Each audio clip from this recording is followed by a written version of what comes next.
Բարև ձեզ հարգելի գործընկերներ, սկսում ենք կառավարության հերթական նիստի աշխատանքները։ Նախ պիտի հաստատենք օրակարգը, օրակարգի վերաբերյալ առաջարկություններ, հարցեր չկան, ըստ այդմ օրակարգը դրվում է քվեարկության, ովքեր են կողմ, դեմ չկա, օրակարգը հաստատված է, քննարկում ենք չզեկուցվող հարցերի փաթեթը, Փաթեթի վերաբերյալ առաջարկություններ, դիտողություններ, խնդրեմ պարոն Ջանջուղազյան։ Շնորհակալություն, պարոն վարչապետ, չեմ առաջարկում քննարկման առարկա դարձնել, ուղղակի կան նախագծեր, որոնց հետ կապված կոմիտեի նիստում քննարկման արդյունքները դեռևս վերջնական տարբերակում խմբագրական բնույթի արտացոլված չեն, պիտի խնդրեմ դա հաշվի առնելով հավանություն տրվի, եւ երկրորդը կան նախագծեր, որոնց դեպքում անհամապատասխանություն կա նախագծերում ներառված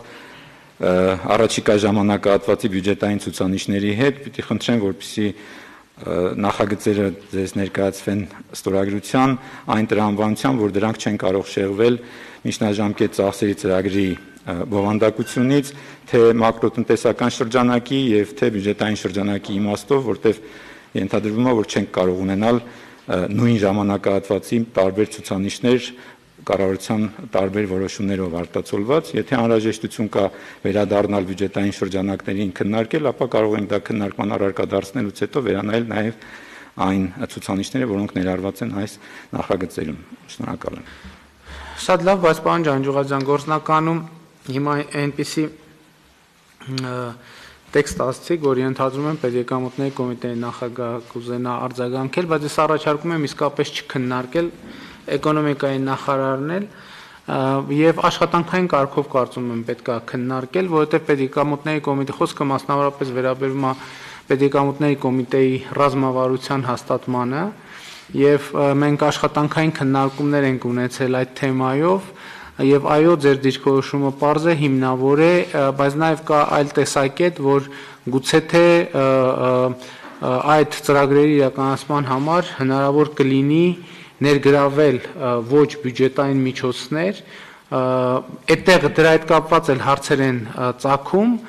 բայց ես առաջարկում եմ դա աշխատանքային կարգով քննարկենք, հասկանալու համար, թե ինչքանով այս երկու մոտեցումները կարող են ձևակերպվել որպես կոմպրոմիս։ Այսինքն, եթե պարզվի, որ դա գործնականում հնարավոր է, դա կարձանագրենք, եթե պարզվի, որ գործնականում հնարավոր չի, այլ արձանագրում կանենք։ Շնորհակալ եմ այլ, համեցեք պարոն Պապիկյան։ Շնորհակալություն, պարոն վարչապետ, չնայած պարոն Ջանջուղազյանը արդեն նշեց, կան նախագծեր, որոնցում կոմիտեի ընթացքում որոշակի փոփոխություններ են առաջարկվել եւ ամբողջությամբ հիմա այստեղ զետեղված չեն, մասնավորապես 32-րդ հարցում ոչ էական թվային ցուցանիշների փոփոխություն կա, կխնդրեմ ուղղակի հաստատելուց հետո հնարավորություն լինի դրանք փոփոխել նոր ներկայացնել ստորագրության։ Այո, այսինքն խմբագրական փոփոխությունների հնարավորությունով։ Համեցեք պարոն Առաքել։ Պարոն վարչապետ, նմանատիպ խնդիր էլ կա 43-րդ չզեկուցող հարցում, մի փոքր խմբագրական ձևակերպումներ կան, որ կշտկեն այսօրվա ընթացքում, խնդրում ենք թույլատրել նման ձևով ներկայացնել ստորագրման։ Շատ լավ, համաձայնեցված է, չէ՞, արվում այդ փոփոխությունները։ Այսինքն, որպեսզի շահագրգիռ գերատեսչությունները բոլորը տեղեկանան, թե ինչ կարգի փոփոխություններ է արվում, այլ համեցեք պարոն Քերոբյան։ Ես ուղղակի ուզում եմ ասել, որ պարոն Ջանջուղազյանի նկարագրության տակ կընկնեն չզեկուցվող հարցերի երևի կեսը, դրա համար պետք է որոշենք, էլի, այսինքն հստակ որոշենք, հաստատում ենք, թե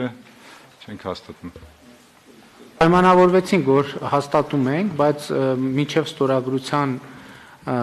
ստորագրության հասնելը աշխատանքային քննարկում ենք ունենում եւ սկզբունք ենք որդեգրում, թե նման դեպքերում ոնց ենք մոտենում հարցի։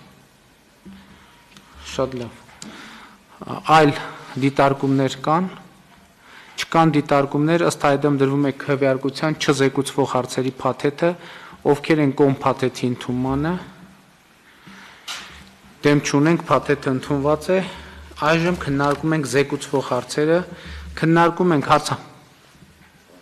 Համեցեք պարոն Բադմիրյան։ Շնորհակալություն պարոն վարչապետ, ձեր թույլտվությամբ կուզեի երկու կարևոր նախագծերի մասին խոսել, որոնցից մեկը նախորդ նիստերում ենք ընդունել եւ մեկը հերակա քվեարկությամբ եւ ընդգրկվելու են ազգային ժողովի արտահերթ նիստում։ քաղաքացիական օրենսգրքում եւ Հայաստանի Հանրապետության պաշտպանության ժամանակ զինծառայողի կյանքին եւ առողջությանը պատճառված վնասի հատուցման մասին օրենքում փոփոխությունների մասին է խոսքը, որով կարգավորել ենք մի շարք հարաբերություններ, որը հնարավորություն կտա մարտական գործողություններին մասնակցած մեր հայրենակիցներին հատուցում ստանալ հիմնադրամից։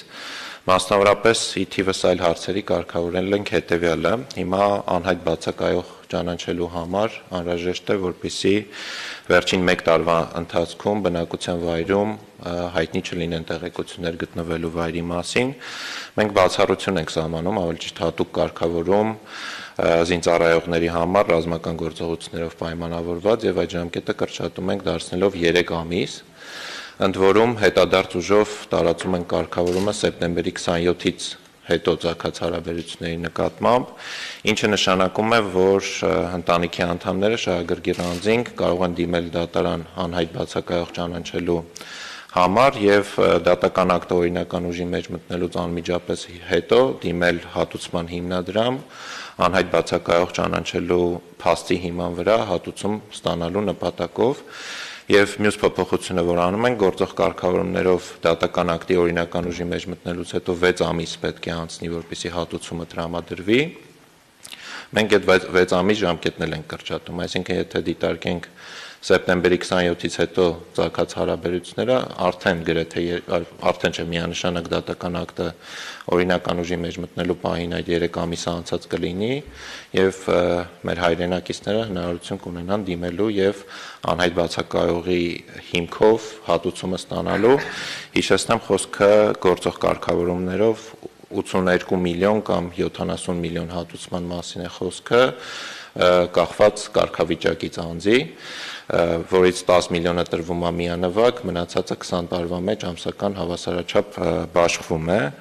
Հաջորդ փոփոխությունը, որ արել ենք, գիտենք, որ մարտական գործողություններին մասնակցել են կամավորականներ, որոնք այսպես զորահավաքային process-ում ներգրավված չեն եղել եւ գործող օրենքը այդ մասով բաց ունի։ Մենք այնպես ենք կարգավորում, որպեսզի պաշտպանության նախարարության տրված տեղեկանքի հիման վրա այն անձինք, ովքեր պայմանագրային զինծառայող չեն կամ պարտադիր զինվորական ծառայության մեջ չեն ներգրավված, ոչ էլ զորահավաքային process-ում են ներգրավել մարտական գործողություններին, իրենք հնարավորություն ունենան դիմելու պաշտպանության նախարարությանը, ստանալու տեղեկանք եւ դրանից հետո դիմելու հիմնադրամ կրկին հատուցում ստանալու համար եւ նկատի ունենալով այն հանգամանքը, որ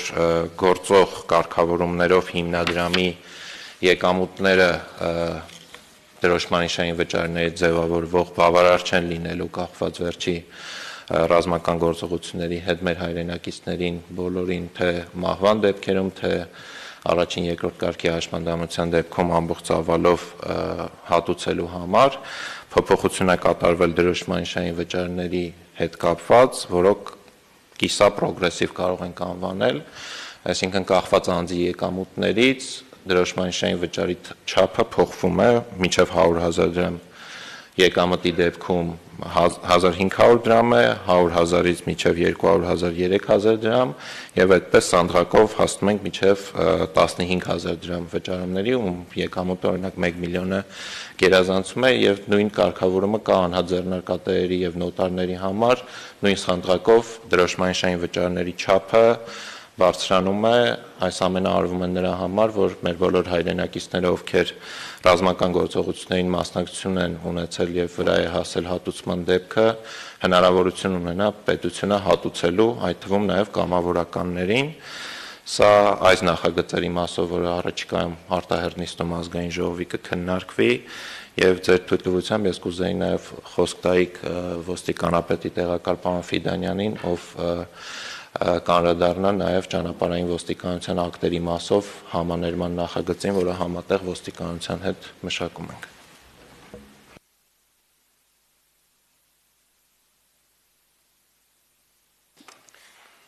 Շնորհակալ եմ։ Մեծարգո պարոն վարչապետ, խոսքը վերաբերում է այն վարչական որոշումների չեղարկմանը, որոնք Ադրբեջանի կողմից սանձազերծված ռազմական գործողությունների հետևանքով Հայաստանի Հանրապետության եւ Արցախի Հանրապետության քաղաքացիների կողմից սույն թվականի սեպտեմբերի 27-ից մինչ դեկտեմբերի 27-ը ճանապարհային երթևեկության անվտանգության բնագավառի օրենսդրության մի շարք հոդվածների խախտումների համար վարչական իրավախախտումների վերաբերյալ Հայաստանի Հանրապետության օրենսգրքով կայացվել են վարչական տուժ նշանակելու մասին որոշումներ։ Առաջարկում ենք երկու կարգավորում տվյալ հարցի, առաջինը դա մի շարք վարչական իրավախախտումների համար կիրառված վարչական տուժերի համաներման մասին օրենքի ընդունումն է, որի նախագիծը ըստ էության արդեն իսկ նախնական տարբերակով պատրաստ է, եւ երկրորդ կարգավորումը վարչական իրավախախտումների վերաբերյալ օրենսգրքում արդեն իսկ արկա հոդված 17-ով կարգավորվող ծայրահեղ անհրաժեշտության կիրառումն է, որի դրույթները կարող ենք գլոբալ առումով նաև համապատասխանում են առաջադրված հարցի կարգավորմանը։ Հետևաբար, որ տարբերակն էլ, որ կիրառելի կլինի, ընդունելի կլինի, պատրաստ ենք դրանց կատարմանը։ Շնորհակալ։ Շատ լավ, հարգելի գործընկերներ, ուզում եմ հիշեցնել, որ 2 օր առաջ Գորայք համայնքում քաղաքացիներից մեկը այսպիսի հարց բարձրացրեց, որ պատերազմի մասնակիցների երթևեկության հետ կապված տուգանքներ են գալիս այն պարագայում, երբ ծայրահեղ անհրաժեշտությունից կախված որոշակի երթևեկության կանոնների խախտումներ են տեղի ունեցել եւ մենք արագ արձագանքում ենք։ Այստեղ եւ նախորդ որոշումների նախկինում կայացած որոշումների հետ կապված մենք բախվելու ենք մի խնդրի հետ։ Ցավոք սրտի նման որոշումների ընդունման պարագայում միշտ լինում են դեպքեր, երբ տվյալ արտոնության շահառուչ հանդիսացող անձինք փորձում են օգտվել այդ արտոնությունից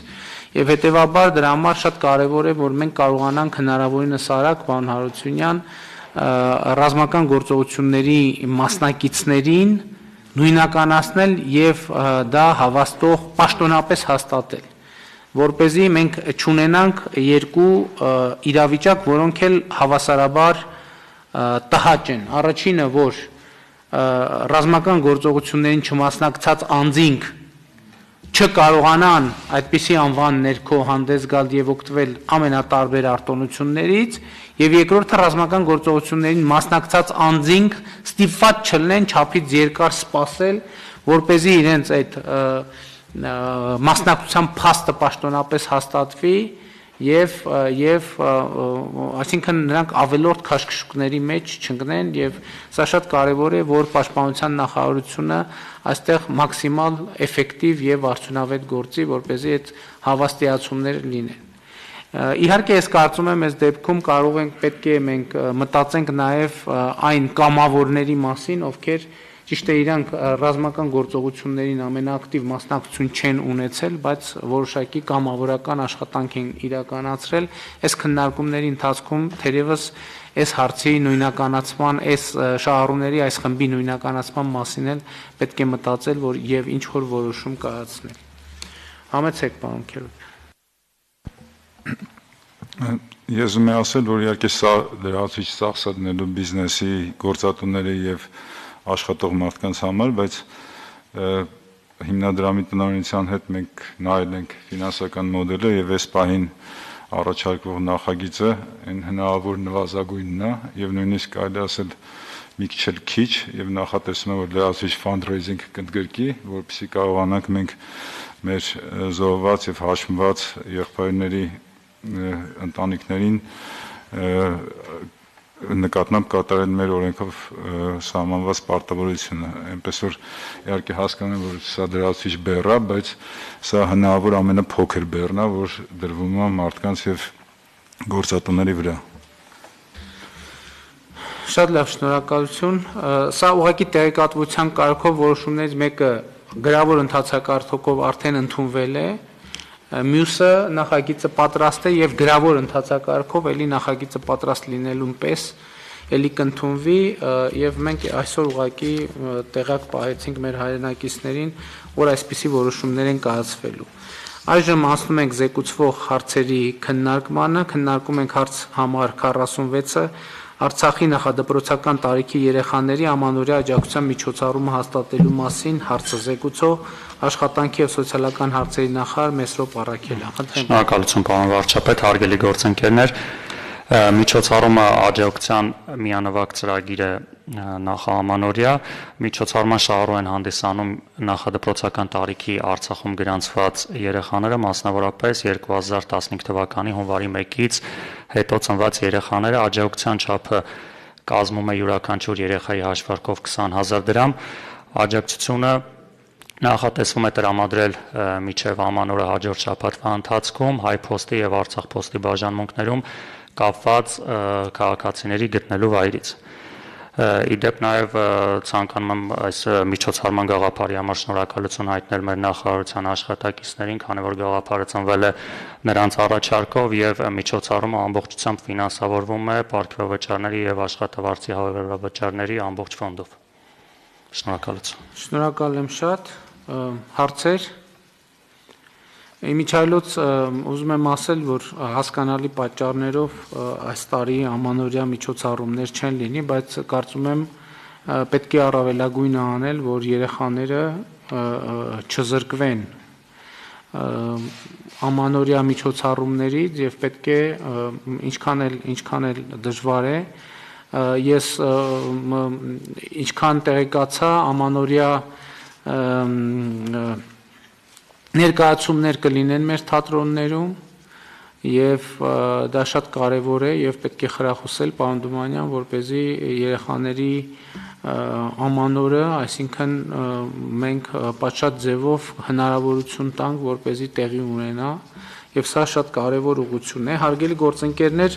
առիթից օգտվելով ես ուզում եմ նաեւ մենք ամփոփենք, թե այս ընթացքում Արցախի մեր հայրենակիցների եւ ընդհանրապես Արցախի բնականոն կյանքի վերականգնման համար ինչ միջոցառումներ ենք այս ընթացքում իրականացրել։ Առաջինը Արցախում հաշվառված քաղաքացիների աջակցության ծրագիրը, որից օգտվում է շուրջ 87,000 շահառու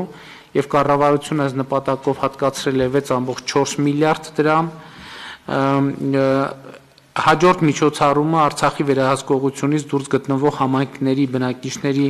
աջակցության ծրագիրը, այստեղ մենք ունենք ավելի քան 2,000 շահառու, կառավարությունը հատկացրել է մոտ 600 միլիոն դրամ, Արցախում դեկտեմբեր ամսվա կենսաթոշակները եւ նպաստները վճարելու նպատակով Արցախի կառավարությանը գումար հատկացնելու մասին որոշում ենք կայացրել, որի շրջանակներում հատկացրել ենք շուրջ 940 միլիոն դրամ, Արցախում պետական աշխատողների դեկտեմբեր ամսվա աշխատավարձերը վճարելու նպատակով Արցախի կառավարությանը գումարի հատկացում, այս նպատակով հատկացրել ենք մոտ 3.1 միլիարդ դրամ եւ Արցախի բնակչության վերջին 3 ամսվա կոմունալ վճարումների ամբողջական անհատույց հատուցում Արցախի կառավարության հետ համատեղ այս նպատակով հատկացրել ենք շուրջ 1 միլիարդ դրամ։ Միաժամանակ հարկ եմ համարում նշել, որ բացի վերոնշյալ ծրագրերից, որոնք իմ նշած ճանապարհային քարտեզի շրջանակում են, այսինքն այս բոլոր որոշումները առնչվում են իմ հրապարակած նոյեմբերի 18-ին ճանապարհային քարտեզի հետ, կառավարությունը հաստատել է եւս 8 միջոցառումներ, որոնք ընթացքի մեջ են եւ որոնց իրականացման վերաբերյալ հաշվետվությունները կներկայացվեն առաջիկայում այդ 8 միջոցառումները եւս ճանապարհային քարտեզի շրջանակներում են, այստեղ երևի առանձնահատկությունը այն է, որ այդ միջոցառումների շահառու են հանդիսանում, մի քանի միջոցառումների շահառու են հանդիսանում ոչ միայն Արցախի բնակիչները, բայց նաև բավական մեծ չափով նաև Արցախի բնակիչներն են միջոցառման շահառու հանդիսանում եւ ես ուղղակի ցանկացա այս տեղեկատվությունը բարձրաձայնել, որովհետեւ դրա հետ կապված գուցե մենք այս կայացած որոշումների հետ կապված, այսպես ասած, շատ լայն տեղեկատվություն չենք տարածում, նաև նկատի ունենալով, որ այս ամեն ինչը մեր պարտականությունն է եւ դրանից դա շատ թմբկահարելու անհրաժեշտություն չկա, բայց մյուս կողմից այս պայմաններում հնչում են հարցեր կամ փորձ է արվում ստեղծել տպավորություն, թե Արցախին մենք հոգսերի հետ միայնակ ենք թողել։ Խնդրեմ, պարոն Քերոբյան։ Իմիջայլոց այսօր չզեկուցող հարցերի մեջ կար Արցախում գործող արտոբակոին մաքսային եւ հարկային արտոնություններ տալու հարցը եւս, բայց ընդհանուր առմամբ ես ուզում եմ ասել, որ մենք հիմա մեր Արցախի գործընկերների հետ աշխատում ենք, որպեսզի Արցախում բիզնես կորցրած մարդկանց բիզնեսները հնարավորինս արագ վերականգնենք եւ միջոցառումների շարք ունենք, իրենց իդենտիֆիկացնելու եւ հնարավորինս արագ իրենց հնարավորություն ընձեռնելու վերսկսել իրենց բիզնեսը, աշխատատեղեր բացել եւ այլն։ Շատ լավ, խնդրեմ, պարոն Արաքելյան։ Շնորհակալություն պարոն վարչապետ, հավելում եմ ձեր նշած միջոցառումների կուզենայի նաև տեղեկացնել, որ բացի Արցախից մենք ունենք նաև ճանապարհային քարտեզի մեջ նշված մեկ միջոցառում, մասնավորապես Հայաստանի Հանրապետության տարածքում պատերազմի հետևանքով որոշակի ավերածությունների արդյունքում տուժած բնակավայրերում մարդկանց կացարաններին է վերաբերում, այդ միջոցառումը մասնապես Սյունիքի մարզում էր հիմնական շահառուները, բոլոր շահառուները, ովքեր որ մարզպետարանի միջոցով գույքագրվել են, դիմել են եւ արդեն ամբողջությամբ ստացել են համապատասխան փոխհատուցումները։ Շատ լավ,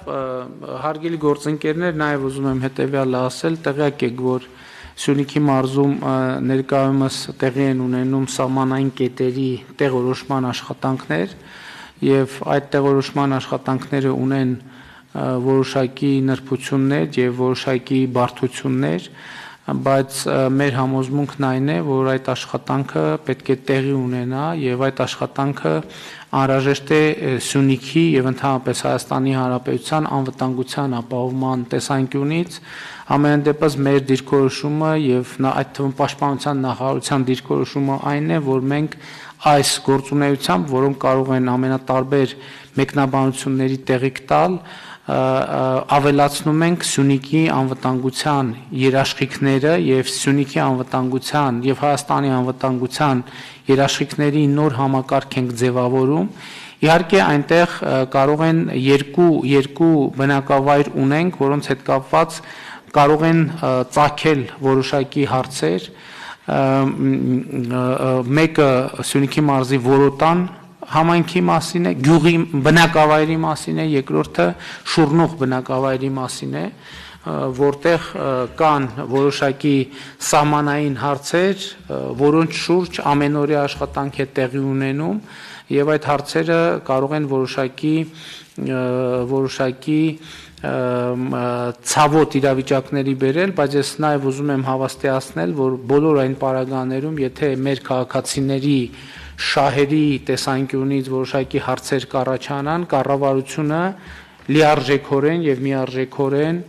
համարժեք փոխհատուցումներով հանդես կգա եւ մեր քաղաքացիների շահերը լիարժեք կլինեն պաշտպանված եւ այս առումով ուզում եմ խնդրել նաեւ իմիջայլոց այս համատեքստում շատ մեծ է տեղեկատվական ապատեղեկատվական արտահոսքը, որովհետև ասենք մի դեպքի, օրինակ մենք երեք այսպես նայեցինք մի դեպքի վերաբերյալ կարող են լինել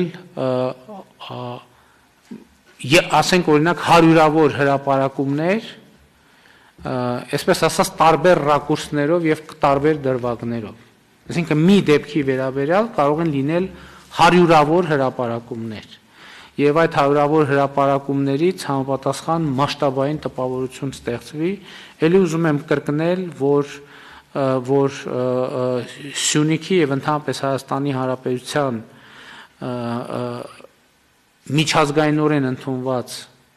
ճանաչված տարածքից ոչ մի միլիմետր զիջման մասին խոսք չի եղել եւ չի կարող լինել։ Մյուս կողմից սա չի նշանակում, թե այս process-ները պետք է համարել սահմանների դեմարկացիա եւ սահմանների դելիմիտացիա, դրանք բոլորովին տարբեր հարցեր են։ Այս փուլում տեղի է ունենում սահմանային որոշակի կետերի տեղորոշում, որի նպատակը, օպերատիվ նպատակը անվտանգության ապահովումն է, այսինքն այդ տեղորոշումները իրականացնել այնպես, որ անվտանգության որոշակի համակարգ գործի եւ այդ անվտանգության համակարգը լինի գործուն։ Եվ սա արվում է, ելի կրկնում եմ, անվտանգությունը ապահովելու համար։ Իհարկե մենք ունենք նոր իրավիճակ եւ այդ նոր իրավիճակը, նոր իրադրություն եւ այդ նոր իրադրությունը նոր որոշակի էմոցիաներ է առաջացնում, բայց ելի եմ ասում, մենք պետք է մաքսիմալ հանդարտ այս փուլը հաղթահարենք, որպեսզի արձանագրենք անվտանգության այն նոր համակարգի լիարժեք գործունեությունը, որը մենք այսօր կառուցում ենք, ստեղծում ենք կամ արդեն իսկ տեսականորեն ստեղծել ենք, մնում է դա գործնականում իրականություն դարձնել։ Այսօր ես առավոտյան նաև քննարկում եմ ունեցել Հայաստանի սահմանապահ զորքերի հրամանատարի հետ, տվել եմ կոնկրետ հանձնարարականներ եւ թե ինչպես մենք այս process-ը կառավարենք, որպեսզի հնարավորինս սահուն ընթանա եւ մեր քաղաքացիների շահերը մաքսիմալ պաշտպանված լինեն։ Այդ թեման նաև փոխվարչապետի հետ են քննարկում, պաշտպանության նախարարի հետ, ազգային անվտանգության ծառայության տնօրենի, գլխավոր շտաբի պետի հետ եւ ելի իմ կոչը եւ խնդրանքը այն է, որ մենք այսինքն այդ իրողություն լինելու է մի դեպքի վերաբերյալ կարող են լինել հազարավոր հրապարակումներ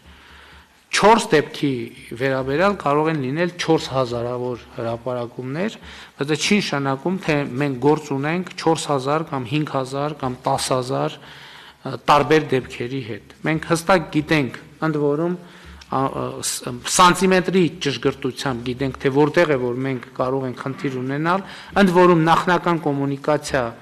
մեր մոտ եղել է խորհրդակցություն դեռ 10 օր առաջ եւ եղել է հանձնարարական, որ նախնական կոմունիկացիա արվի այդ հատվածների բնակիչների հետ եւ նրանց մանրամասն տեղեկատվություն տրվի, թե ինչ process է տեղի ունենում, ինչ նպատակով է տեղի ունենում եւ որ ամենակարևորն է քաղաքացիների հնարավոր գույքային վնասները կառավարությունը ամբողջությամբ եւ լիարժեք կփոխհատուցի։ Սա որպես արձանագրում, այժմ ես առաջարկում եմ, որ քվեարկության դնենք հարց համար 46-ը, որ վերաբերվում էր Արցախի նախադպրոցական տարիքի երեխաների ամանորյա աջակցության միջոցառումը հաստատելու համար։ Մենք երեխաներին 20000 դրամ շոկոլադի գումար ենք հատկացնում, այսինքն ձմեռ պապիկա ավելի ճիշտ։ Ովքեր են դեմ որոշման ընդունմանը, դեմ չկա, որոշումն ընդունված է։ Քննարկում ենք հարց համար 24-ը Երևան քաղաքի Մամիկոնյանց եւ Արամ Խաչատրյան փողոցներին հարակից տարածքների նկատմամբ հանրության գերակա շահ ճանաչելու մասին հարցը զեկուցող տարածքային կառավարման եւ ենթակառուցվածքների նախարար Սուրեն Պապիկյան։ Խնդրեմ, պարոն Պապիկյան։ Շնորհակալություն, մեծարգո վարչապետ, հարգելի գործընկերներ։ Սույն նախագծով նախատեսվում է Երևան քաղաքի Արաբկիր վարչական շրջանում Մամիկոնյանց եւ Արամ Խաչատրյան փողոցները միացնող ճանապարհահատվածի կառուցում։ Ճանապարհաշինական ծրագիրն իրականացնելու համար անհրաժեշտ է տարածքի նկատմամբ ճանաչել հանրային գերակա շահ։ Նախատեսված ճանապարհահատվածի կառուցմամբ զուգահեռ տրանսպորտային հաղորդակցողով հնարավորինս կթեթևացվի Կոմիտասի պողոտայի երթևեկությունը, ինչպես նաև կբարելավեն թաղամասի տարհանման ելքերը։ Կառուցվելիք ճանապարհահատվածն անցնում է կառուցապատված հատվածով, հատում է նախկին երկաթգիծը։ Վերականգնվող տեղամասի երկարությունը մոտ 0.265 կիլոմետր է։ Ճանապարհի սկիզբը սկսում է Մամիկոնյանց փողոցից դեպի Մամիկոնյանց 49 նորակառույց շենքի բակ տանող հատվածից, հատում է նախկին երկաթգծի ճանապարհը եւ միանում է գործող Արամ Խաչատրյան փողոցի սկզբնամասին։ Հավելեմ, որ այս ճանապարհը շատ կարևոր նշանակություն կարող է ունենալ Արաբկիրի համար, որովհետև այն գերծանրաբեռնված Կոմիտասի պողոտայի համար իրոք կարող է հանդիսանալ որպես այլընտրանքային ճանապարհ։ Շնորհակալ եմ, խնդրում եմ հաստատել։ Խնդրեմ հարցեր։ Չկան հարցեր, ըստ այդմ դրվում է քվեարկության, ովքեր են դեմ որոշման հաստատմանը։ Դեմ չկա, որոշումն ընդունված է։ Քննարկում ենք հարց համար 32-ը Հայաստանի Հանրապետության 2020 թվականի պետական բյուջեում վերաբաշխում Հայաստանի Հանրապետության կառավարության 2019 թվականի դեկտեմբերի 26-ի 1919 որոշման մեջ փոփոխություններ եւ լրացումներ կատարելու մասին հարցը զեկուցող տարածքային կառավարման եւ ենթակառուցվածքների նախարար Սուրեն Պապիկյան։ Խնդրեմ, պարոն Պապիկյան։ Շնորհակալություն, հարգելի գործընկերներ, Սույն նախագծով առաջարկում է Հայաստանի Հանրապետության համայնքների տնտեսական եւ սոցիալական ենթակառուցվածքների զարգացմանն ուղղված սուբվենցիոն ծրագրերի շրջանակներում 2020 թվականին հավանության արժանացած եւ իրականացված կամ իրականացման փուլում գտնվող Հայաստանի Հանրապետության 116 համայնքների թվով 150 ծրագրերի համար պետական բյուջեից 3 միլիարդ 643 միլիոն դրամ հատկացնել, սա կարևոր է նրանով, որ տարեվերջին մենք կարողացել ենք շինարարական աշխատանքների ավարտական փուլին հասցնել, նաև ֆինանսական հավելյալ միջոցներ ներգրավելով փորձում ենք ֆինանսները հասցնել կապալառու ընկերություններին։ Պետք է նշեմ, պարոն վարչապետ, որ այս տարի 2020 թվականի բյուջեով նախատեսված է եղել շուրջ 10 միլիարդ սուբվենցիոն ծրագրերի համար, բայց մեր կատարած աշխատանքը չնայած ծանր տարուն 4.5 միլիարդով գերազանցել է նախատեսված գումարը։ Սա նաև ենթադրում է, որ եթե պետական բյուջեի հատկացումը կազմում է 14.5 միլիարդ դրամ, այն պետք է կրկնապատկել, քանզի գումարի մի հատվածը համայնքների միջոցներով կամ մասնավոր անձի տրամադրած միջոցների հաշվին է։ Ըստ էության կարող ենք արձանագրել, որ 2020 թվականին մենք կարողանում ենք ավարտին ֆինանսավորմանը հասցնել շուրջ 29 միլիարդ դրամի սուբվենցիոն ծրագրեր։ Շատ լավ, հարցեր համեցեք, պարոն։ Ուղղակի ուզում եի հավելել, պարոն վարչապետ, որ չնայած որ այս տարի ունեցել ենք բավականին ծանր տարի եւ կորոնավիրուսի հետ կապված եւ պատերազմական իրավիճակի հետ կապված, այնուամենայնիվ համեմատած 2019 թվականին սուբվենցիոն ծրագրերի ծավալները աճել են եւ ուզում եմ հատուկ շեշտել, որ այս ծրագրերը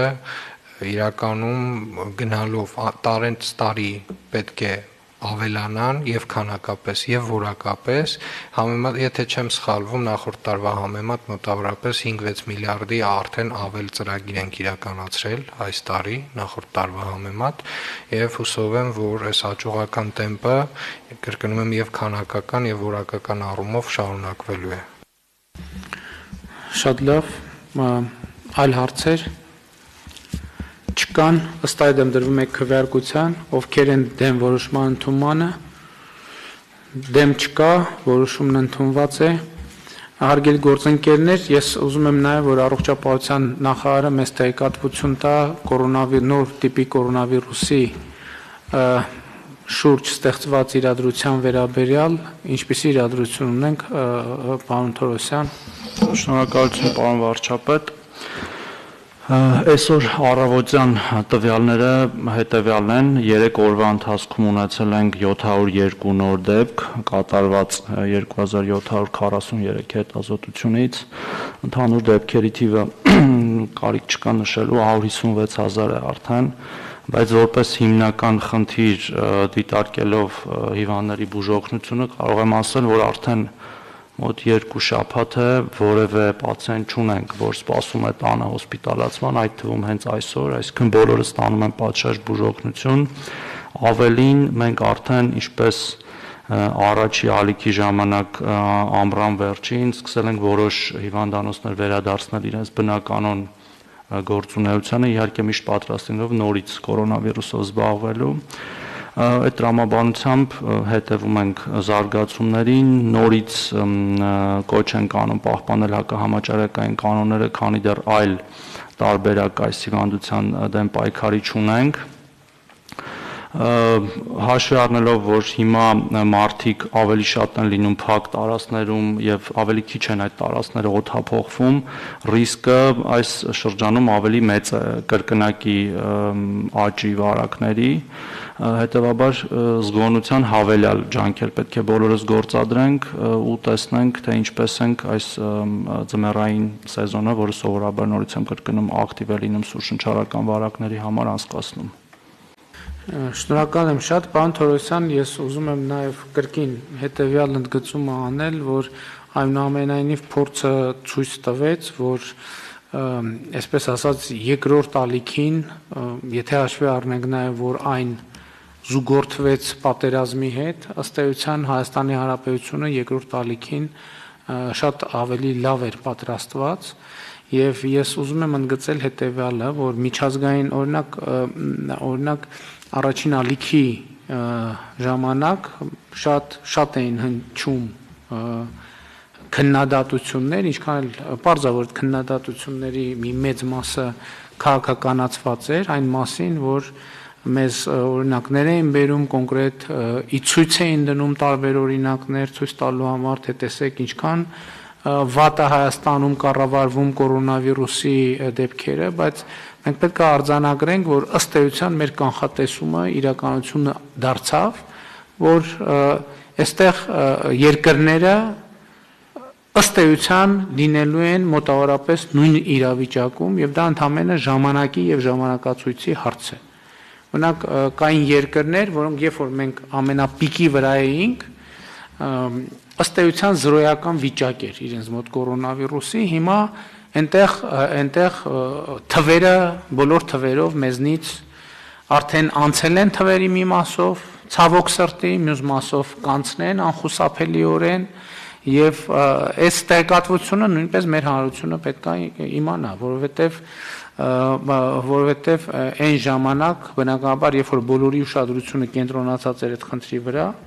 բոլորը դրա մասին էին խոսում, քննարկում, իսկ հիմա երբ որ իրադրությունը փոխվել է եւ ըստ էության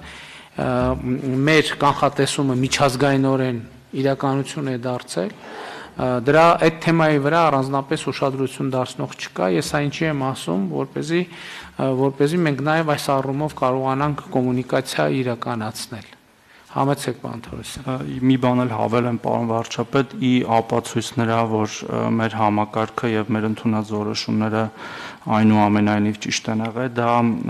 մահացության թիվն է կորոնավիրուսային հիվանդությունից, որը շատ ցածր է, մոտավորապես մոտավորապես 1.5% շրջանակներում, ուզում եմ հիշեցնել, որ հենց էպիդեմիայի սկզբներում այդ թիվը հաճախ մեզնից շատ զարգացած երկրներում, այսքան մեծ հնա մարդաշնչող ունեցող երկրներում եւ լավ համակարգեր տատանվել է օրինակ 7-8 մինչեւ 10% շրջանակներում։ Ներողություն, որպեսզի ճշգրտենք, մեր թիվը ցածր է միջազգային միջինից։ Մեր թիվը միշտ ցածր է եղել, այսինքն նույնիսկ այդ վատ ժամանակները երբեք չի անցել 2%-ից, բայց հիմա ավելի ցածր է, որովհետև հայտնաբերելիությունը եւ տեստերի հնարավորությունները աճելով մենք նաեւ շատ ենք հայտնաբերել եւ այդ թիվը դրանով է հաշվարկվում։ Իհարկե ուրիշ երկրներում էլ է իջնում, որտեղ իրանք էլի վերջո պատրաստվեցին, բայց մենք ավելի արագ ենք պատրաստվել այս ամեն ինչին, թե գարնանը, թե ամառվա ընթացքում, թե մինչ օրս։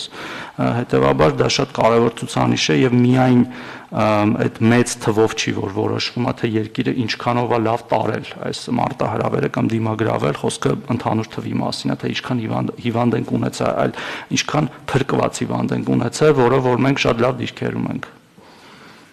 Համեցեք պարոն։ Շնորհակալություն պարոն վարչապետ։ Ուզում եի ուղղակի նշել, որ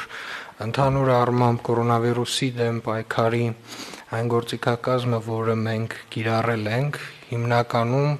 կարելի է ասել արդեն պայքարը սկսելուց 1.5-2 ամիս հետո հիմնական ուղղությունը կենտրոնացում է եղել է բուժական հատվածի վրա, հնարավորինս ավելի